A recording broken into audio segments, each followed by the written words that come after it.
Assembly ఎన్నికల్లో విజయం సాధించి అధికారాన్ని హస్తగతం చేసుకున్న కాంగ్రెస్ ఇప్పుడు లోక్సభ ఎన్నికలపై ఫోకస్ పెట్టింది. తాజాగా జరిగిన ఆ పార్టీ పొలిటికల్ అఫైర్స్ కమిటీ సమావేశంలో లోక్సభ ఎన్నికలపై చర్చించారు. అలాగే మంత్రులని ఆయా స్థానాలకు ఇన్ఛార్జీలుగా నియమించారు. తెలంగాణలో అత్యధిక లోక్సభ స్థానాలకు గెలవడమే లక్ష్యంగా కాంగ్రెస్ వ్యూహాత్మకంగా అడుగులు వేస్తోంది.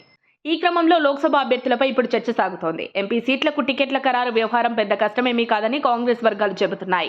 నల్గొండ, భువనగిరి, మహబూబ్ నగర్, నాగర్ కర్నూల్, చేవెళ్ల, పెద్దపల్లి, ఖమ్మం, మహబూబాబాద్, వరంగల్, మెదక్, జహీరాబాద్ స్థానాల్లో అభ్యర్థుల ఎంపికపై దాదాపు ఒక క్లారిటీకి వచ్చినట్టు తెలుస్తోంది. అయితే మల్కాజ్గిరిలో ఎవరు బరిలో ఉంటారనేది ఆసక్తికరమే.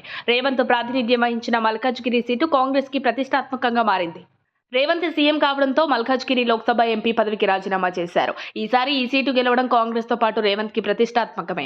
అందుకే ఇక్కడ రేవంత్ సోదరుడు కొండలరెడ్డి అయితే బలమైన అభ్యర్థి అవుతారన్న టాక్ కాంగ్రెస్ వర్గాల్లో బలంగా వినిపిస్తోంది.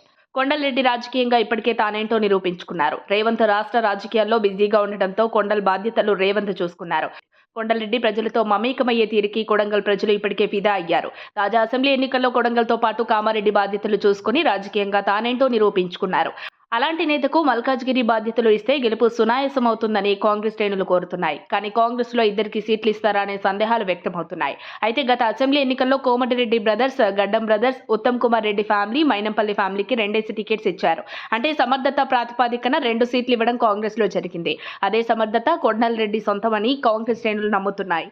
సీఎం సోదరుడు మాత్రమే కాకుండా గత 6 ఏళ్లుగా కాంగ్రెస్ కోసం కొండలరెడ్డి కష్టపడుతున్నాడు. సోదరుని గెలుపు కోసం, కాంగ్రెస్ గెలుపు కోసం కష్టపడ్డారు. అలాంటి నేతని గుర్తించాల్సిన అవసరం ఉంది. అలాగే మల్కాజ్గిరి వంటి అతిపెద్ద సెగ్మెంట్ లో ప్రజలని ప్రభావితం చేయాలంటే సరైన నాయకుడు పోటీలో ఉండాలి. సీఎం రేవంత్ సోదరుడు పోటీలో ఉంటే ప్రజల్లోనూ చర్చ జరుగుతుంది. అంతిమంగా కాంగ్రెస్ కి లబ్ధి కలిగిస్తుందని భావిస్తున్నారు. మరి రేవంత్ రెడ్డి ఎలాంటి నిర్ణయం తీసుకుంటారో చూడాలి. మరిన్ని అప్డేట్స్ కోసం మా కాయ్ టీవీని సబ్స్క్రైబ్ చేసుకోండి. మా వీడియో కనుక మీకు నచ్చినట్లయితే లైక్ చేయండి, షేర్ చేయండి. మీ విలువైన అభిప్రాయాలను కామెంట్ బాక్స్లో తెలియజేయండి.